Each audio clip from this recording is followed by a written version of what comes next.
just look around. You got the mountains. You got the most beautiful city in the whole entire country. The university is absolutely, looks like it's out of a storybook. It's just beautiful. People are incredibly genuine and extremely nice. It's just a place that obviously I'd want my kids to go to school. And it sells itself. You don't have to sell anything about this place. You just got to get them here.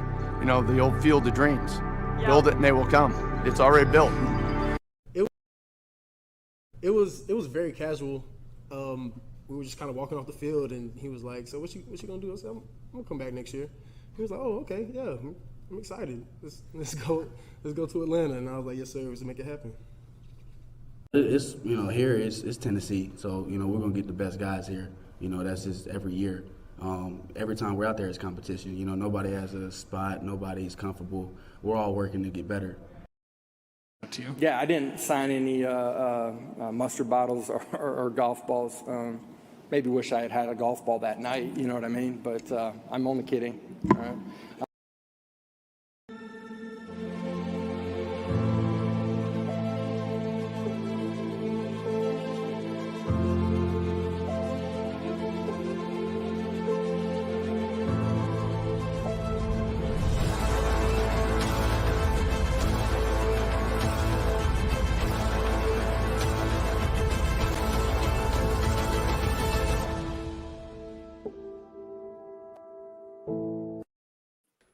Welcome to the Talkin VAWLS Network. My name is Boogie Bentley. I'm Dauber. I'm Vols. JP, what's up? Let's run down the chat. Let's see who's here early. I was going to just go ahead and kick it over to JP because everybody's talking about it in the chat. He can't deny it. He can't run. But let's run down the chat first. Let's see who's hanging out. Noah James is here. What's up? Noah says GBO. Your boy Ponder is in the house as well. David Burgess is here. What's up, David? Wait, I think he might have been. Yeah, there it is. There it is. David says, does Vols JP sing Rocky Top tonight? We're going to find out. Angry Titan is here. What's up? Go Big Orange. Angry Titan was having some fun in the Facebook group today. What's up, Moose? Good to see you in the chat, buddy. Who else we got here? Marcus is in the house. What's up, Marcus? Chase Tidwell is here. Nate Pruitt is in the house. What's up, Nate? We won't hold that last name against you, my man. Octavian is here. You guys asking whether or not JP is going to sing Rocky Top. You got some big shoes to fill. Octavian did it last night, and he's a Gator fan, so we'll see how that works out. John Hill for 10. Thank you for the super chat. Go Big Orange. Now we can start the party. It's not a Talkin VAWLS live until John drops a super chat. We appreciate that, John. Got a fun show tonight. Got some stuff queued up. I still haven't made up my mind. Talking to Dauber right before we went live about whether or not I wanted to show Hendon Hooker's appearance on the Paul Feinbaum show. I don't know if we're going to get flagged for that or not, but I think so. Drubber Converse in the chat says, good to see you have a voice, Boogie. Not really, man. It is barely hanging on. I may have to take a couple of days off this weekend while Tennessee's on a bye, but we'll see. JP, the floor is yours, buddy.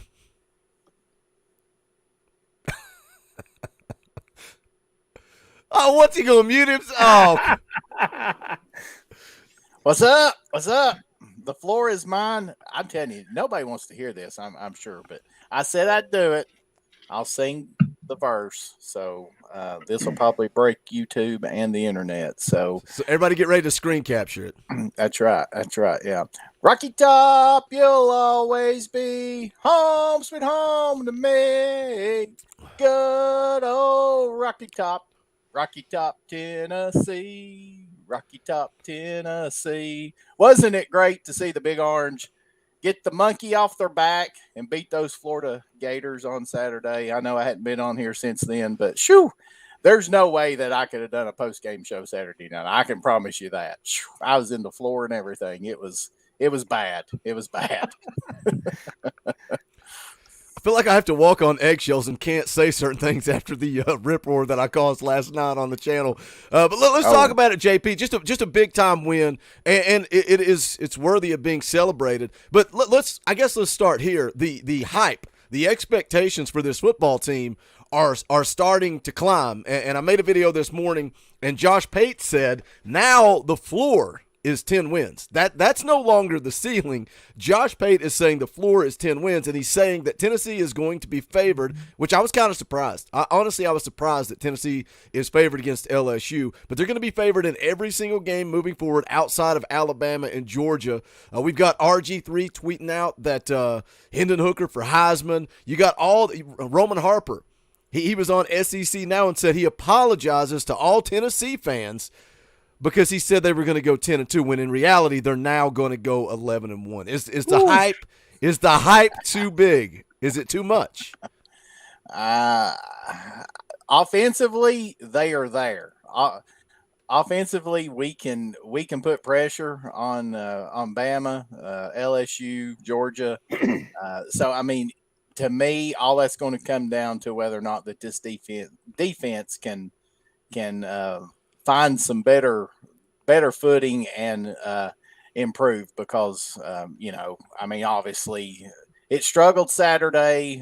It's not just Saturday that they struggled, and we may get into it tonight. I don't know how much you guys have covered. Probably talked about it for hours this week already, Boogie. But just the overall cushion that they're giving up, and with all that. But here's what I'm gonna say: we got just a phenomenal quarterback. The offensive system, it works. It's tried and true. I mean, yes, this is Heupel's second year, but look at the success that he had with it last year. This year, when he was at Central Florida, when he was the offensive coordinator at Missouri, this offense works, and he's got the perfect quarterback for it. We've got to take advantage of that, and I'd say that's probably what a lot of these national medias like Josh Pate and RG3, all of them are actually looking at. There is, you have one of the most, probably the key piece in being able to have what I would consider a special season, and that is Hendon Hooker at quarterback. Because I mean, Saturday, I mean, what more can you really say? I mean, the guy, put that pretty much that entire team on his back and beat the Gators. And had it not been for the last 5 minutes and everybody basically just on pins and needles, I mean, we were up 17 and, opportunity to put it away. But in typical Tennessee fashion, we had to make it exciting for sure. I don't know where to go next with that. You unloaded a lot right there. Well, let me hit this super chat, then we'll come back. I want to talk a little bit about this defense and what is the answer moving forward the rest of the way for this season. We've also got Josh Heupel's press conference queued up. We may take a listen to that a little bit later. Billy H for 20. Thank you for the super chat. Game was huge for the program. Most watched the game this past weekend. Recruits love the atmosphere. Hooker's getting more recognition, and UT beat Florida. Absolutely huge. And that's why I flipped a lid last night, man. And, I said this on air, said it after we went off air. It's a combination of seeing comment after comment after comment after comment from people that aren't enjoying the moment. Like, they're not even enjoying the fact that Tennessee just beat Florida. They have to go straight to the negative. And I get it, especially, I talk out of both sides of my mouth because that's what we do here on the channel. If we just came on and said everything was sunshine and rainbows, it would kind of be a pointless show. But it's just, man, so many people in this fan base, I don't think are appreciating, Dauber, how big that win was Saturday. Absolutely. I mean, you talk about a team that has honestly owned you for the better part of 2 decades. And you've had the better team. You've had the better team on paper. You have had the better team on the field and found ways to squander it away. And that's what made the end of that game so tense and so nerve-wracking for Tennessee fans. And that's, that's what we've come to know as Tennessee football, is finding a way to shoot yourself in the foot and be it mistakes, penalties, turnovers, bad calls. But this team, they're emerging and they're finding ways to come out with the W. And that shows a sign of a good coaching staff, and it shows it's a sign of a team that's bought in and a team that they've got momentum. And that's you get that big mo on your side, and you can do a whole lot that the most talented team doesn't necessarily get done. Nate Pruitt right when I went to click it, StreamYard completely refreshed and moved everything. Nate Pruitt for 2, thank you for the super chat. Says just for JP singing there, go big. Now, why do we start this again? Thank you, Nate. Why is it Thank you, Nate. every time JP's on the show, super chats are allocated? That's never a thing unless JP's on here. But I've got a pen and paper right here. It's a running tally. I've got it. I hope my check clears. I hope my check clears. Well, let's talk about this defense, JP. You mentioned, the offense is firing on all cylinders, and the positive to that is Tennessee can win a shootout against anybody because they've proven that they can go score. We've seen that. The only time Tennessee got stopped Saturday was when they stopped themselves. Failing to convert on 4th down, and then the 2 turnovers. Other than that, they never even punted. We laughed here on the show. Everybody's saying they got to dial in the special teams. Got to make sure they get those. Well, just don't punt. That's the solution. Just stop punting, and it'll take care of itself. But what does this defense have to do to get better? Because I think the defensive line's pretty good. I do think it's pretty good. They're extremely good. They're extremely good against the run. But what do you have to do to stop the pass? We saw Anthony Richardson look like a world beater on Saturday. I don't think you're going to magically turn over the secondary. I think Brent Hubbs was talking about this on the VolQuest podcast. You're not going to magically find somebody that you can plug in and play. And maybe D. Williams getting healthy, maybe that's a guy that can give you some help. Having Warren Burrell back, surprise, surprise, never thought I would say this, I think is going to help this football team. But what can they really, truly do, JP, to get better on the back end? Because the schedule gets a whole lot tougher. Yeah, Florida, we had to get over that hump. Like Dauber said, get the monkey off your back. And that Pitt game on the road was tough, but Pitt and Florida in 2022, they are not the Bamas and the Georgias. Kentucky's a good football team. Going to have to play better defense moving forward, obviously. Yeah, I mean, they've got to figure out a way just so that they can, play more up on the wide receivers. I mean, that's the concern to me anyway. Is the fact that when they're in zone like that, that every time that a wide receiver catches the ball, our defensive back or our safety is at least five yards away. So I mean, it's just making it way too easy. I mean, look at those. Saturday's game. Yeah, I mean, he threw for 465 yards or whatever it was. Richardson did, but I mean, how many of those throws did he really have to make a great throw? I mean, very little were contested.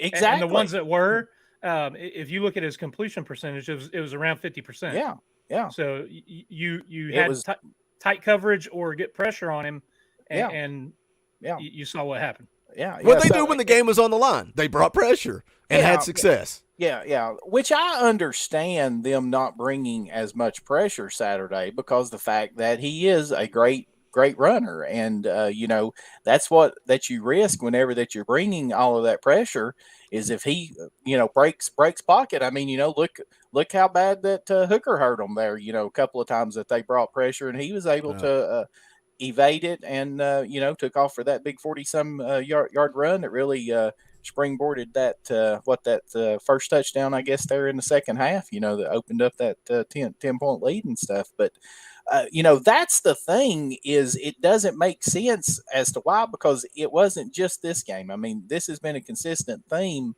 this entire year, even the games against Ball State and Akron.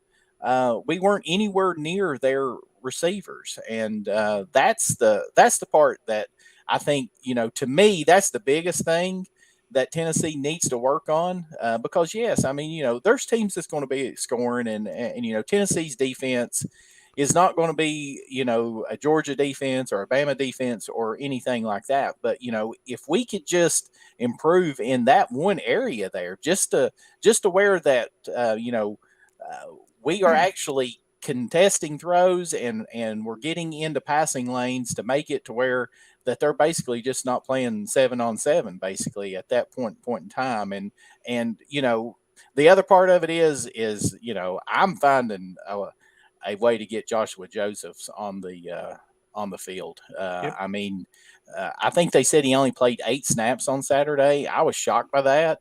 He almost had that safety in the end zone. I mean, just almost got Richardson down right then with that. I'm finding a way to get Joseph more because obviously the more pressure that you get on the quarterback, then that's going to make your secondary look that much better. So, those are the two big things that I see that they now how they get these defensive backs to not give up as much cushion. I have no idea because I've never played secondary. I don't know anything about it. So but that's what Willie Martinez and Tim Banks get paid for. So, Would you not just at some point sell out and coach them to get in their face and play press man and see what happens? Yeah. I mean, do you not take your chances there? Because letting a mediocre quarterback in Anthony Richardson throw for 450 yards, Yeah. it ain't working. And Well, again, the offense can answer and respond, but at some point you got to do something different on the back end. And I'll add to that. You also let a backup quarterback hobbling on one leg at Pitt take you to overtime. yeah. So that's what's concerning. It is good that this team is stepping up and finding a way to win. That's what good teams do. When you don't have your best stuff, when you have deficiencies, you find ways to counter those deficiencies and overcome them. But despite having through 4 games the 24th ranked rush defense and the 23rd ranked overall third down conversion defense, and that's because you're giving up 8 of 13 on 4th down. It's no longer 3rd down that we're worried about getting off the field on 4th down. You're ranked 96th overall in total defense through 4 games. Faced 310 plays, given up 1,628 yards, averaging 5.5 yards a play. And really, it is the passing game that is ranked 128th overall passing yards allowed, 128th out of 131 teams. Listen, that's not good. That's how teams are going to game plan to beat Tennessee. They're going to air it out. Mm-hmm. They're not going to run the ball because they can stuff the run. Right. So the pressure is all on this back end. So they're going to have to figure something out and figure it out soon. Bye week came at a good time because they need to hit the practice field, hit the film room, and figure some stuff out. Yeah. Because I mean, look what Kentucky did last year. I mean, they were a running football team, and then we go up there and Levis throws it for I don't know how many times he throws it, 40 or 50 passes, I think. And he throws for 400 yards or whatever. And it's just an absolute track meet. But yeah, Dauber, I agree. I mean, that's how a smart team, I would think, would certainly try to attack this defense is by passing, because I mean, we just haven't figured out a way to do it yet. I mean, Saturday, I don't think that anybody could have asked for the defense to play better on 1st and 2nd down. And then, how many 3rd down and longs did we get them in? And then they would pick up, either a 1st down, or they would pick up, if it was 3rd down and 9, they would pick up 7 or 8 yards on 3rd down. So then that gave them enough, opportunity to actually go for it on 4th down there. So with that, that's 1st and 2nd down, absolutely great. But when it comes to an obvious, typically a passing down, I mean, it is a struggle bus for sure. Well, that's the difference, and you're not taking advantage of your good run defense, right? I mean, teams come out, run the football on 1st down, and you're putting them in 2nd, 3rd, and long, and you just can't get off the field. Let me get caught up. We got a bunch of Super Chats coming in. We got 250 people watching live on this bye week. I appreciate you guys hanging out with us on this Wednesday night. Make sure you guys do smash that thumbs up.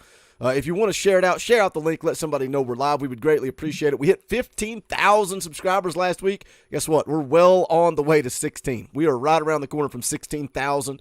So keep sharing out the videos. Keep sharing out the live streams. We appreciate you guys hanging out. Evan Cherry for $20. That ain't cheap. Says 8 wins, 10 wins. If we checker Vandy, that will go down in infamy. Just booked my tickets to watch the USC Junior beatdown. Much love from Charleston, South Carolina. Thank you, Evan, for the super chat. Yeah, if they find a way, we've talked about it. We've talked about checkering Vandy for long enough. It's time to make it happen, and I think we could do that. Our fan base, you can't beat it. You can't beat it. Knoxville Predator catcher for 2. What hurts us more, our defense or fumbling? Well, I mean, yeah, but I think that our best defense is our offense. So I'm gonna go fumbling because obviously there was twice obviously down there about the 10-yard line. Our first drive we fumble, and then we fumbled there on the 4th down when we went for it. I don't think we were I don't know if we were in the red zone yet, but we were probably inside Florida's 30 right there, I think. On that last drive? Well, no, I'm talking about the one in the I don't know if it's my second quarter, I think it was, when they sacked Hooker and he fumbled. Yeah, I think it was the second quarter there with that. But I'd say Josh Heupel's answer to that question are both. Both are killing this football team. Yeah, with that. But and I saw folks in here, talking about that the talent is the issue, and yes, I mean, I'm not going to sit here and say that we've got five stars talent, and that isn't part of the problem. I certainly agree with that, but I will say, even when you watch some of these lesser teams, and even these teams, Akron and stuff. I mean, yes, there was plays where we got behind them, just because of speed and just the sheer talent. But the problem again is it just seems like that we have nobody around the receivers. I mean, it's just like that there's nobody there. And you had said 5 yards. I would say it's probably closer to 8 yards. When the ball's thrown. Yeah, I mean, I said it post game. There's just no way that they can react. That they're giving. It is such an easy pitch and catch. Yeah. Like I said, Richardson had been struggling throwing the ball for 3 weeks, and then comes in, and you're talking about a D1 scholarship kid who, a wide open target, you'd think that they're going to hit the majority of the time, and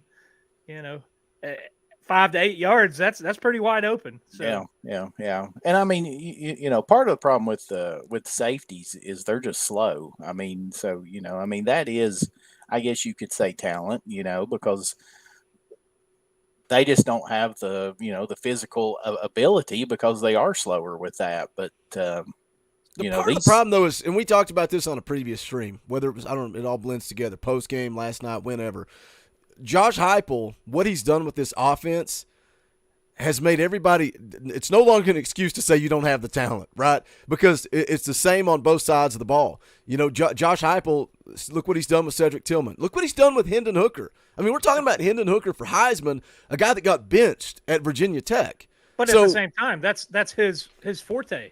Yeah. What's Tim Banks' forte? What's Tim Banks' forte? That's what I'm saying. A head coach. No. And I mean, it's kind of apples and oranges. It's really not, because Josh Heupel, yes, he's the head coach, but he's basically the offensive coordinator too. Right. What I'm saying is you're expecting, right? And that's he brought with him who he wanted to run this offense, and then had to find a defensive coordinator who I think he had a hard time finding a defensive coordinator who wanted to say, yeah, you know what, I want to coach in this system where if the offense is struggling, the defense is going to be on the field all the time. And then on top of that, I guarantee you they're negatively recruited against with that same thought process. Sure, 100%. Why do you want to go to Tennessee? Because you'll be on the field all the time. We're talking about one recruiting class, though. That's what I'm saying. Right. What Josh Heupel's done on offense with one recruiting class versus what's taking place on defense, it's a whole lot easier to say, well, hey, it's like the whole argument of a rebuild. Well, it shouldn't take 5 years to rebuild. I want it done in 2. It's like, well, it takes time. But seeing the success of the offense causes you to be a little bit impimpatient with the defense. But he came in with a system. An offensive system. Oh, I know that. But the defensive system, it was okay. Let's hire Tim Banks, who had never been a coordinator, He's in year one. Or year two now. He's getting his sea legs to figure out defense. We talked last night. I think that they have made some strides in progress. You could see that the game plan against Florida was completely different. The game plan against Pitt, they were giving that cushion and trying to make Richardson beat him with his arm. They were spying, didn't turn their back to him. One eye on the quarterback. It was, I think, designed. Now, do you want a quarterback to go out and throw for 450 yards against you? No, but I think somebody kept saying last night, "Well, we won the game." Somebody said that last night. Yeah. We just need to find a way to tighten up the cushion, because I mean, I went back and watched the game there this weekend, and there was many times that we had the players in the right position, whether it was a missed open field tackle, that's a big thing right there too. Tackling was absolutely horrible Saturday. If you're going to give up, especially by secondary, if you're going to give up that cushion and let it be an easy pitch and catch, tackle the guy when he catches tackling. it. Yeah, you whiff on him, a 7-yard play turns into a 15-yard play. Yeah, or that embarrassment that they let that guy score that first touchdown. I mean, that was just total embarrassment. Bouncing off 3 guys. Yeah, I mean, just total embarrassment there for sure with that. But I mean, I don't know how many times that we had somebody right there coming off the edge and had a read on Richardson, but I mean, you have to give him credit. I mean, he done a great job of evading, and then also, he done a good job of every time that he did get pressure like that, he was heady and smart to throw it away and stuff like that instead of taking a big sack, but everything. But with that, so I mean, he gets credit for that. But I really think that we had the right defensive philosophy and the right setup Saturday, except for whatever reason we play 5 to 10 yards off of every wide receiver. I've got to get caught up on super chats. I mentioned super chats. Y'all let me read one, and then we talk for 20 minutes. Let me run through these super chats, and then we'll get back into the conversation. Angry Titan for 5. Thank you for the super chat. Says this is for landing the people's elbow on poor Dauber off the top turnbuckle. Eyeball emoji. I'm glad you guys are having fun with that. Yeah, it was fun. It was fun. Some people enjoyed it. Some people come back and lecture me. That's what they do. I don't know. If you get what we're doing, you can have some fun with it. If you don't understand, you can lecture me and tell me how to run the channel. Whatever you want to do, it's perfectly fine. Jeff Puckett for $20. That ain't cheap. Thank you for the super chat. Hey, I missed last night. Boogie, you were right. Coach called it right, and 4th down play wasn't a bad call. Hook just made the wrong choice. Man, 7 yards further down the field, wide open. Thank you, Jeff, for the super chat. We appreciate that. I don't even know if I want to start that conversation over with JP here about the end of the game. We may come back to it. We'll see. Tennessee King for 5. Thank you for the super chat. The good thing with having the game won that way is I think Heupel will keep scoring from now on and not sit on the clock. Thank you, Tennessee King, for the super chat. I'm going to go back and start screaming like I did last night. They won the game, but we're questioning. We're going to end up having this same freaking conversation. I can already feel it. I can read the writing on the wall. Bobby Pilgrim for 5. Thank you for super chat. I know all eyes will be on LSU Saturday. Do you believe Florida is better than LSU? The more we win, the more nerves will build up for me. I think LSU's the better team. You guys agree? I think we would all agree LSU's the better football team. Definitely on defense for sure. Evan Counts for 2. Put Squirrel White back there with his speed. Everybody in our fan base loves to move guys. They want Joe Milton to play tight end. Now we're going to move Squirrel White to defensive back. Cam Miller's back there, but I've not heard anything about what his transition to defensive back has looked like. Andrew Dalton becomes a member of the channel. We appreciate that. Thank you for the support. Let me see if we're caught up. We might be caught up. If not, I'll go check the YouTube studio. This is why I can't get behind on Super Chats, because this is what it turns into, is me refreshing StreamYard for 30 minutes. Let me go into the YouTube studio here, and I just want to make sure that if you guys give us a Super Chat, I don't want to miss it. This is the easiest way to do that. Let's see. Bobby. There's Evan. Jay Clark for 10. Doesn't say anything, just drops a $10 super chat. Thank you for the tip in the old tip jar. We appreciate it. Thank you guys for the support. Let's go ahead and talk about it. And I promise not to yell at anybody. And I'm just, well, we'll see. I'm pretty sure I know what JP's going to say. But what do you think about Heupel's decision towards the end of the game, up 17, driving to go a little bit conservative and kind of take his foot off the gas and slow things down and try to chew up that clock? Because that's what those last couple of super chats were about, talking about the way the game ended offensively. Personally, I think it was the right thing to do. I mean, I have no problem with him doing that. I do think that they need to practice it because they looked like that they didn't really know what they were doing, and they had to call a timeout, and then we had I don't know if it was a delay or a false start or something there, and then Florida gave us 5 yards back. I mean, that whole scenario there was just kind of crazy with that. But yeah, I mean, I had no problem with it, and that drive was going really, really well. I mean, it was going as planned. I tell you, the part that I didn't like, Boogie, was the third down call, the run up the middle there or whatever that got us in the fourth and 3. I wouldn't have done that. I would have maybe considered even throwing on third down there. I know that you run the risk of an incompletion, and I think Florida still had a timeout there with that. But as far as him slowing it down with that, I didn't have a problem with it. You saw this team offensively grind to a halt last year when they tried to slow it down. The Ball State and the Akron game, I think they tried to slow down and not run as much tempo and try to work like a regular offense, for lack of a better word. And still some of those drives sputtered out. I get it. That's part of the game. You got to play that.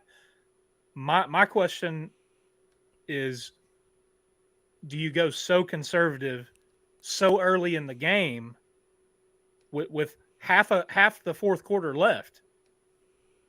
I know we're talking, the probabilities of the things that have to fall in place and happen.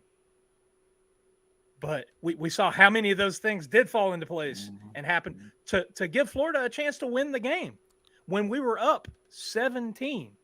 It's one of those things. These coaches they're making big bucks to make these calls, and they have all the analytics. They have, they see the guys every day in practice, but at the same time, the guys have to execute. Yeah. And that's what it comes down to. Like JP said, you had a couple penalties right there. You looked out of sorts. The thing for me is you could have sealed the game up, basically scoring on that drive, picking up a first down, eating more of that clock, or defensively or special teams making the plays and executing when it came up.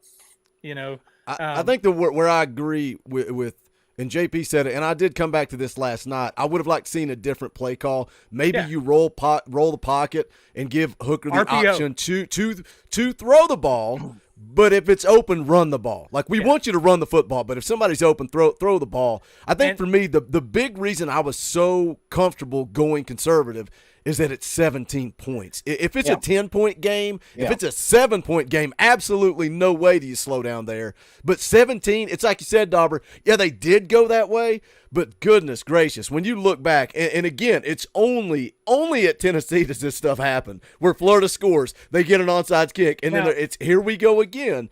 But that's why for me, because it was 17 points. That's why I'm okay with going You brought up a conservative. point last night, and I wanted to look a little bit more into it today, but I never got a chance.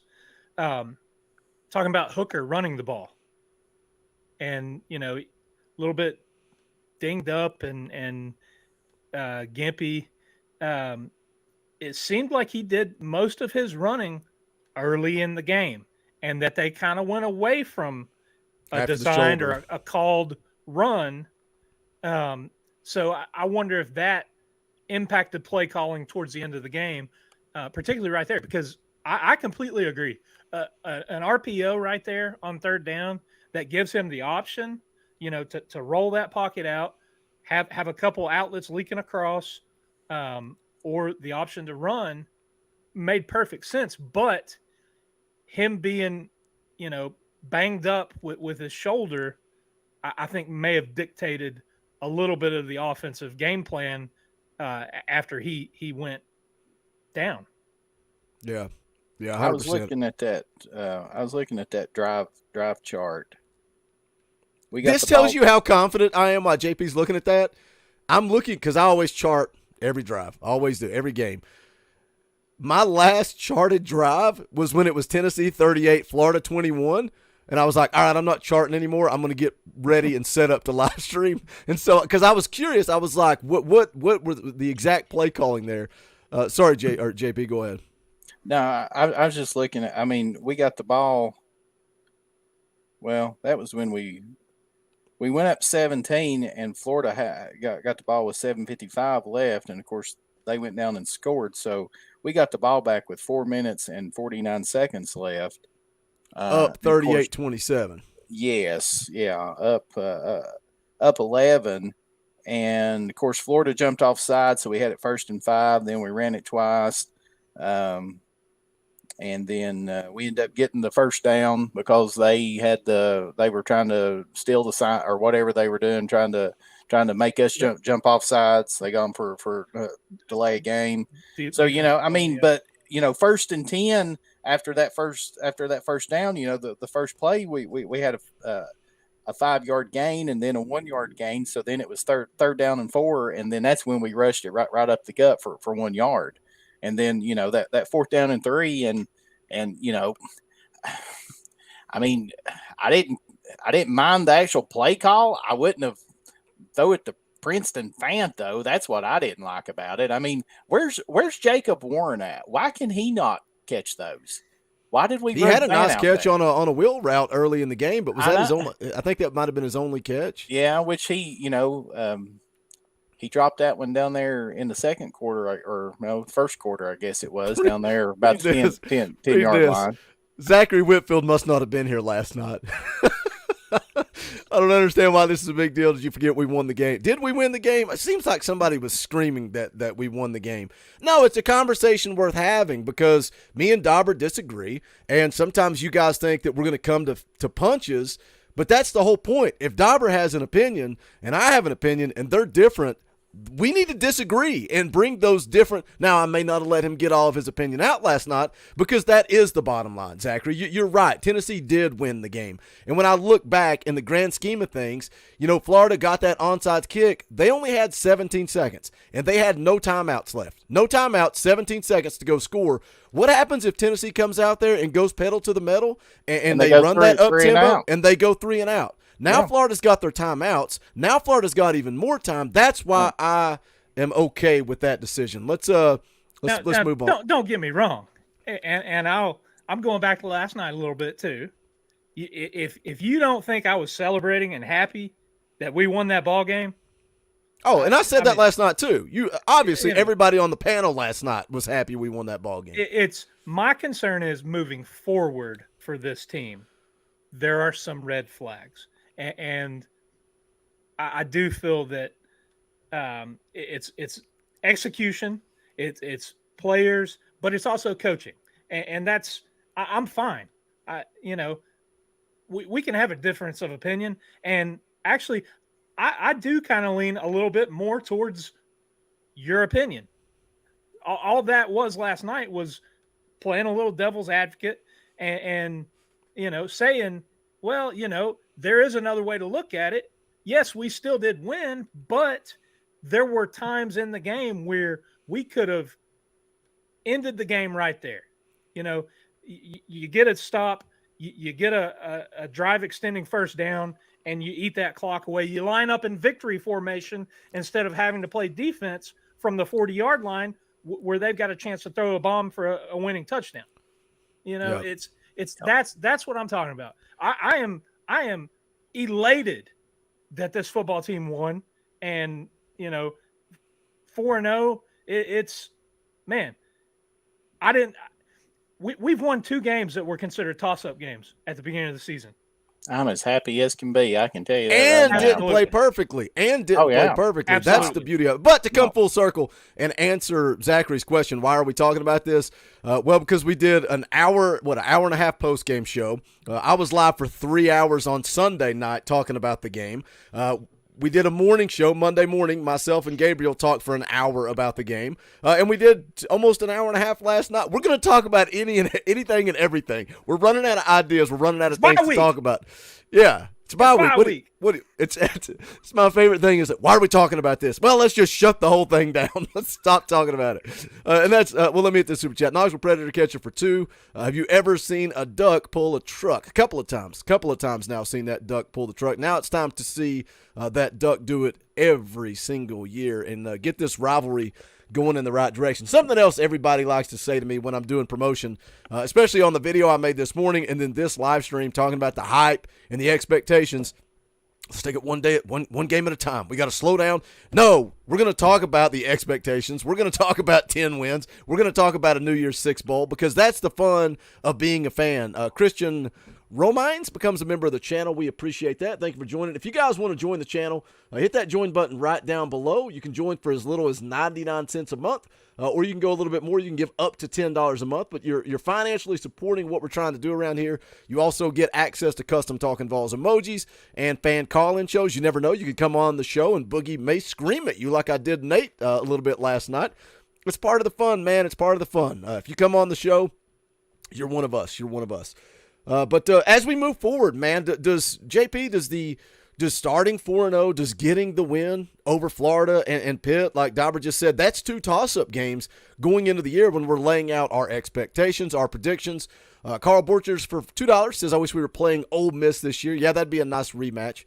Thank you for the super chat, Carl. We appreciate that. But JP, does that shift? What was your prediction? I think you were eight wins. Is that where you were at the beginning of the year? Yeah. That's what I said. Some guy, Dave, just asked me there, and that's what I was doing. 9-3 now to me is the absolute floor. I mean, to me, I will be disappointed if this team ends up finishing worse than 9-3 at this point. And yes, I definitely believe that 10-2, and I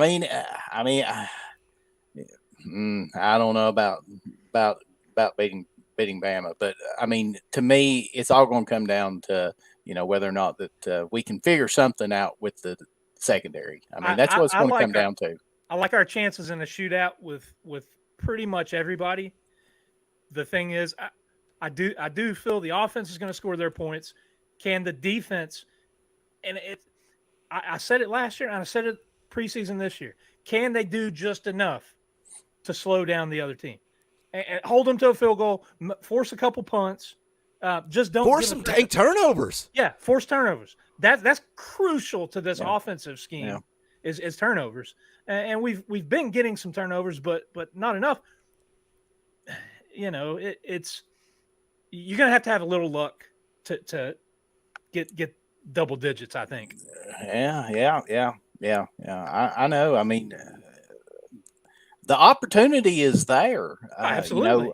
I absolutely believe that they can go down to Baton Rouge next Saturday and that they can win that football game. I absolutely believe that they can. But now, the Bama and the Georgia, I mean, it's going to take a pretty much flawless game from the offense, and somebody on this defense is going to making a play. Up. Yeah.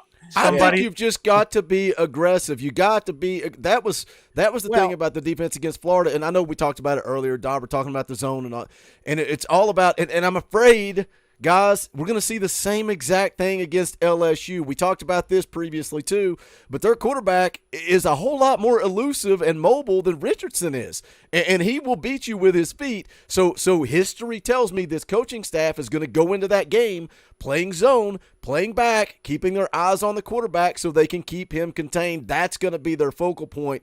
And I don't think this defense can force as many turnovers if they're sitting back playing zone. They have to bring more heat. Agree. No, I agree. Yeah. One thing that I will say, Boogie, is I do imagine that we might bring some more heat because I don't think the LSU's offensive line is very good at all. If I'm not mistaken, they got a true freshman that's starting at one of the tackle spots. At least he was at the beginning of the season. I don't know if that was because of injury or not. I do know that transfer from ETSU was starting at guard for them. So they have some offensive line issues. I have to admit, I watched most of that game, against Florida State. I haven't really watched them since then, but that offensive line was really bad in that game against Florida State. So, I would expect us to bring some more pressure, probably not the same game plan that we had against Pitt, where we just pin the ears back because, yes, that is it Jaden Daniels? Is that his name, the transfer from Arizona State, the quarterback? Yes, he can certainly run with that. So, and they got some pretty decent wide receivers as well. So, we know what kind of trouble that we've had. Even defending the wide receivers from the MAC.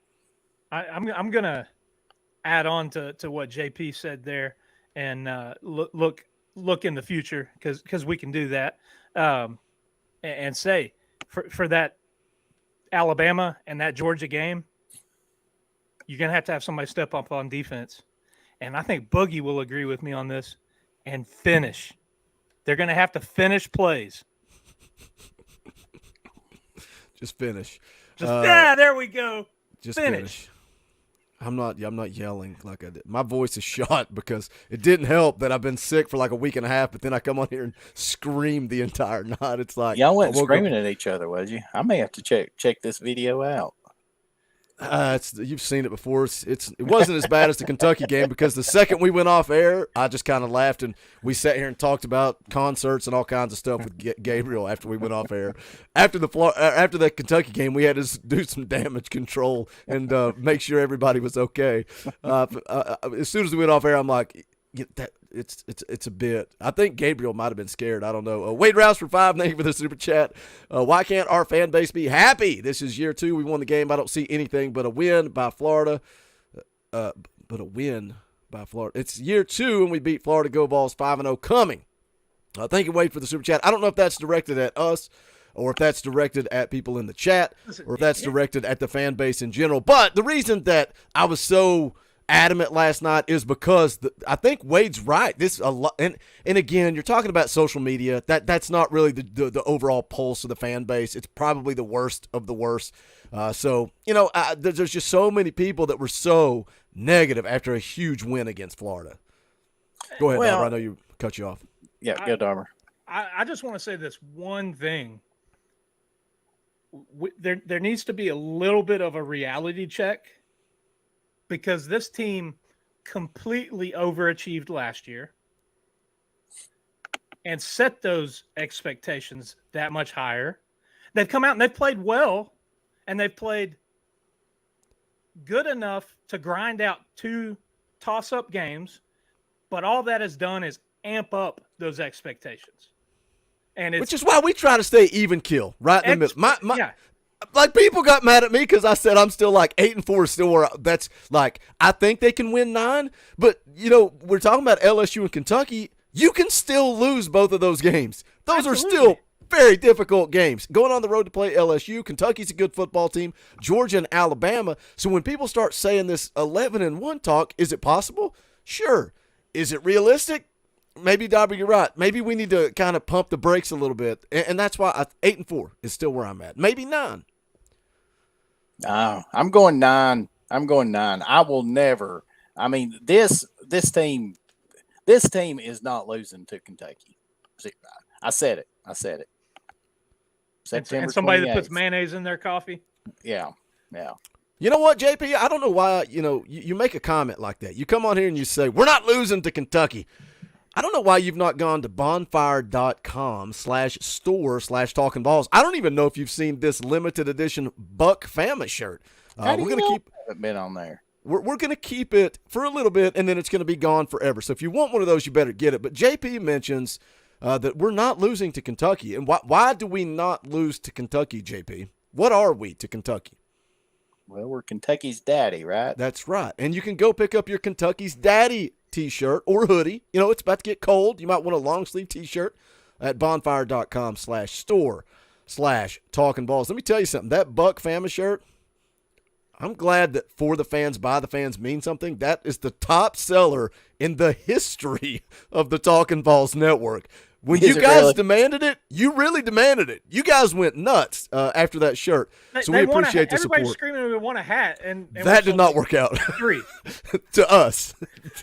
I've got a That's bumper it. sticker that says that. I bet that bumper sticker's 30 years old here somewhere. That said Buck Fama. So I think it was Buck in the chat claiming that that was our phrase. Man, that phrase has been around forever. Forever. The first dorm I was in on campus, there was a little T-shirt shop right beside it, and man, they printed those like crazy. Sold them like hotcakes too. Yeah, That's the beauty of it. I'm not Stuff sure like when that. all that started, but You can I sell would it. say probably in the 80s, probably. Yeah, it's been around for a while. Justin Goforth for 10. Thank you for Super Chat. Hey, Boogie, so if we lose to Georgia but beat Bama, then Bama beat Georgia. Holy crap. If we lose to Georgia but beat Bama, then Bama beat Georgia in the SEC Championship, would we go to the playoffs? If we lose to Georgia, I mean, I would think that if Tennessee only had one loss and it was to Georgia, that they would have to be. They would be about that in December. Yeah. But yeah, I mean, I would think so. Wouldn't you guys? You would, and it also depends how the top of the polls look. You know, you got a couple of teams up there undefeated. You just never know. That's a whole lot of ifs, ands, and buts, even for me. I saw somebody had a projection with Tennessee, the sixth team in the playoff. So would be nice to have that 12-team playoff in already going this year. I'd feel really good about that. I don't. I think it's too many. You don't want that? No. Oh my gosh! Why not? Why would you? Why do you want four teams that? Because what 12 teams dominate does, college football. What 12 teams does, and I know it's not 64, whatever. It's like 128 teams now in college basketball and March Madness. Like everybody's in the tournament. It completely devalues the regular season, in my opinion. It's why, like, I love watching hockey, but there's nothing like playoff hockey, right? It's like playoff hockey is a lot of fun to watch. The MLB playoffs, that's what people watch. The NBA playoffs. You know, March Madness. Why is March Madness so hot, but during the regular season, most people don't watch college basketball? Whereas college football is different, man. The beauty of the sport is that every freaking game matters. And I think you need more than 4, but I just think when you start getting to 12, it's too many. And then especially if they expand from there. What's up, Papa T? Good to see you in the chat, buddy. Papa T says 8. I like 6, where number 1 and number 2 get a bye, and then you got 4 that play. I just think 12's too many. I think you expand it and get rid of some of these watered-down bowl games that don't mean anything that you have kids opting out of. I agree. You expand the playoffs and give more teams a chance to work their way to the national championship, and they will matter. You'll have players being like, well, I want to play in this because that's my chance for a national championship. I'm not really following that it's going to make the regular season meaningless because, you know, basically, if you lose more than 1 to 2 games, you're not getting in the playoffs. So, I mean, it's not like that you're going to be 8-4 and in the playoffs or 7-5. That's not going to happen. I mean, let me pull up the AP poll. 10-2. I'm trying to pull up the AP poll from 2021, but I'm not having much luck. The point is you get down to you're saying take 12, right? So, and I forget, it might have been Josh Pate talking about it. So you're going to get down to 12, and who do we got? Wake Forest and I don't know. Let's just make up 2 teams. You got Wake Forest and UNC, and we're worried about who's going to get in, Wake Forest or UNC. Are they going to beat Georgia and Alabama? Or are we just adding teams for the sake of adding but my biggest thing is just devaluing the regular season. And I disagree with you guys. I don't think that you're going to only be able to lose 1 game. I think you're going to have some teams getting into that playoff that have lost 2, maybe 3 games. I mean, it's all variable. I just think it devalues. I get it. When we get to the playoff, that's going to be a lot of fun. That's going to be a whole lot of fun to watch. I just think it devalues a game like that. What happens if Alabama's undefeated, right? They're undefeated, and they've got a game coming up, and who's going to sit out of that game? Because just like, what's the worst season? What's the worst week of NFL football? What's the absolute worst week? Especially for you guys in the chat that play fantasy football. The last week or 2 of the season is awful. It's not even worth watching because people that know they've got that guaranteed spot, they start sitting everybody. Nobody plays because it's all about staying healthy. I just think, yeah, I see 86 hits the nail on the head. It's all about TV money. I get it. And again, I mean, my opinion is the playoff would be fun. It devalues the regular season.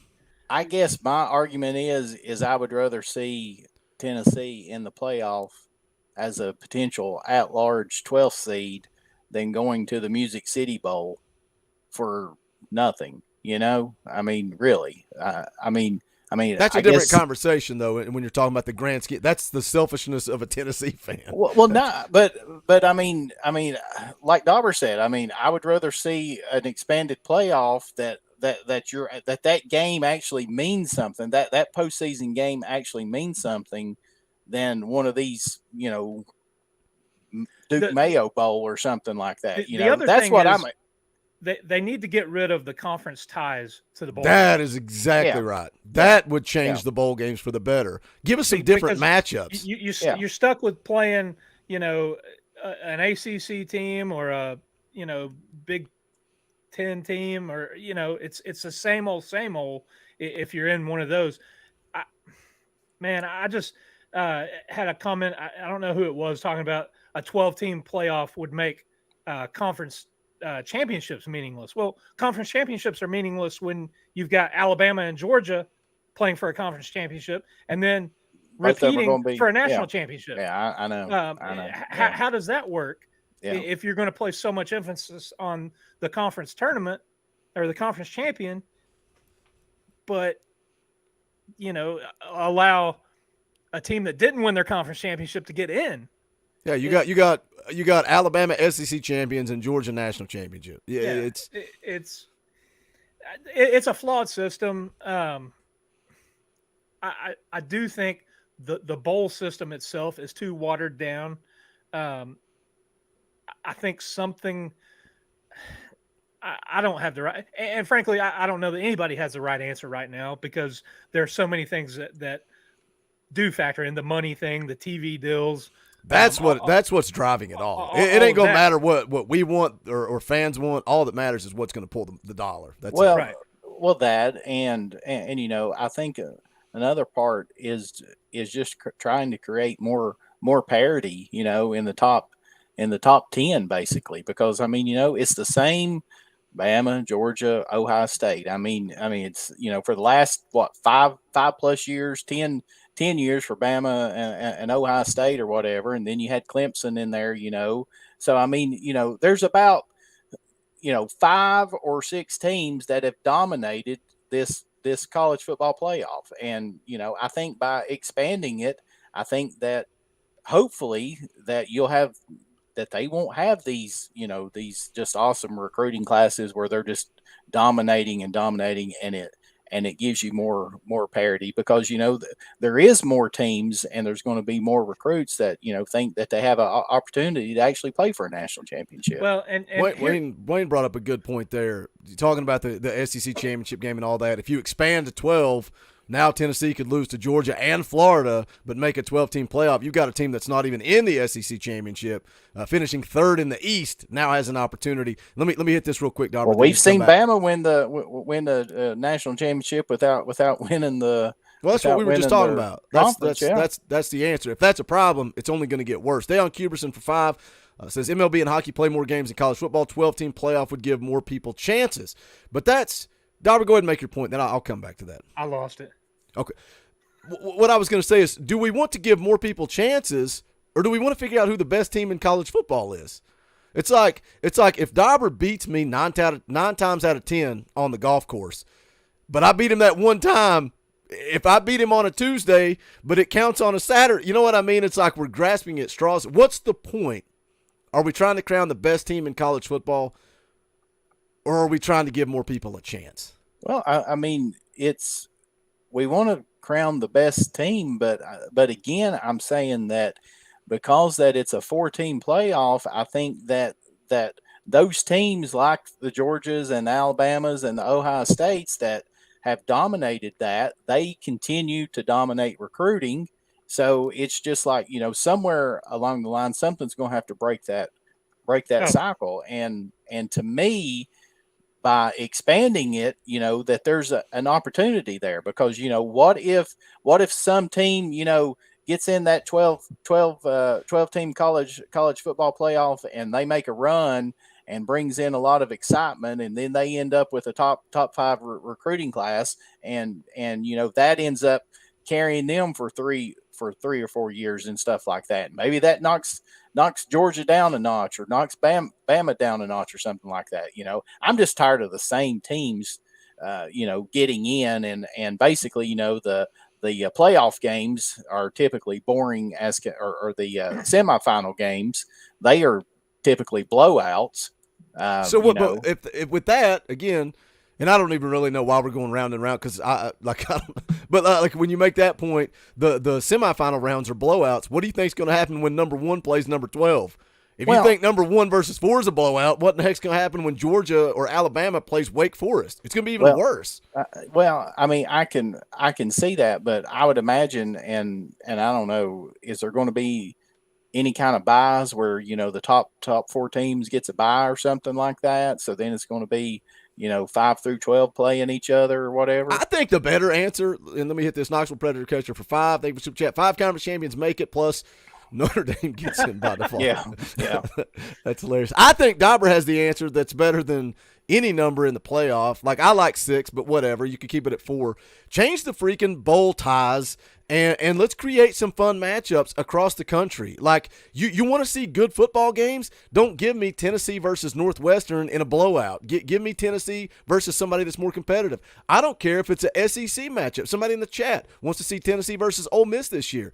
Guess what? If we get to the end of the year and they're ranked close to each other, let's freaking put that game on. Let the bowl teams go back, or the bowls actually go back to picking. Hey, these are the teams left. Who do you want to come play in your bowl? Yeah. And they all extend a bid, and the school accepts it. I remembered my point. It was going to be, I do think you're going to start to see some parity and other teams having a chance with the way that college football is changing, transfer portal and NIL. So you're going to have all these guys on these Georgia and Clemson and Ohio State and Alabama, these second, third string guys that aren't playing. Be like, well, I can go to Tennessee and look at this offense that they're running, and I can help get them into the playoffs. And the other thing is, Boogie and I are pretty even on the golf course. I can hit it just as far out of bounds and into the woods as he can. That's right. You know what's funny? They were saying that I'm always talking about beating you. I said, what if you beat me 9 out of 10 times? It's like, because I gave myself 1 win out of 10 that I'm beating. See, I told you last night when we went off air, I'm the heel, I'm the villain. You just sit there and let me yell, and everybody feels sorry for poor little Dauber. Poor little Dauber. We already heard it with JP last time after the Kentucky game.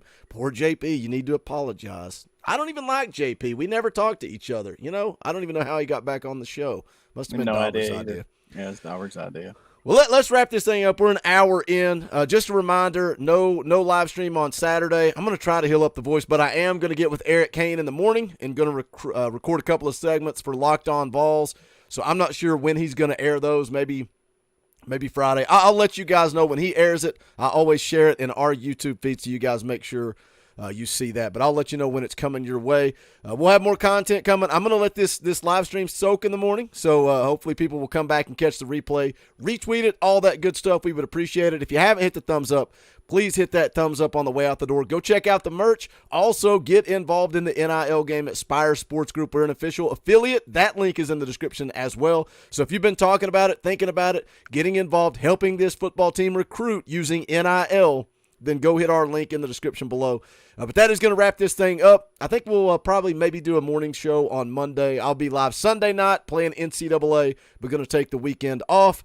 He's Dauber. He's Vols JP. My name is Boogie Bentley. Tennessee's 4-0. Big Orange. I can't let a super chat go and not hit it. Wayne, I missed one a couple of weeks ago, and somebody's like, Boogie, you missed my super chat. And I go look, and it's like as the music's playing. I'm trying not to let that happen again. Wayne drops a $10 super chat and says, go Vols. Thank you, Wayne. We appreciate it. Thank you, Noah. Glad you guys enjoy the content. Look, we're just three regular dudes. What? I'm pretty sure Wayne's super chat says "Go Vols." JP. This is somewhere. for JP. Yeah, is that what it said? I think it's embedded in it. Or no, 5 and 5. Dauber and JP. You know, this is like bonus Talkin Vols. Like people heard me doing the closure and they left. Like we've dropped like 30 people off. This is bonus content that they're never going to see. Encore, right? Like they don't even know that I should do that one night. I should play the outro, let the full like 30, 35 seconds play, and then we'll go like somebody will be scrolling through YouTube later and be like, "What the heck? They're still live."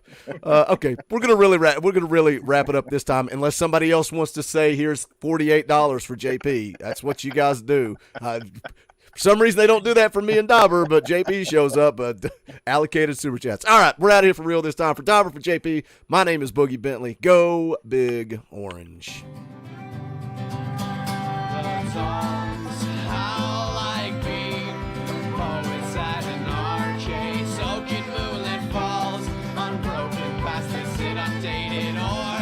That we call home, and it's night and I'm alone and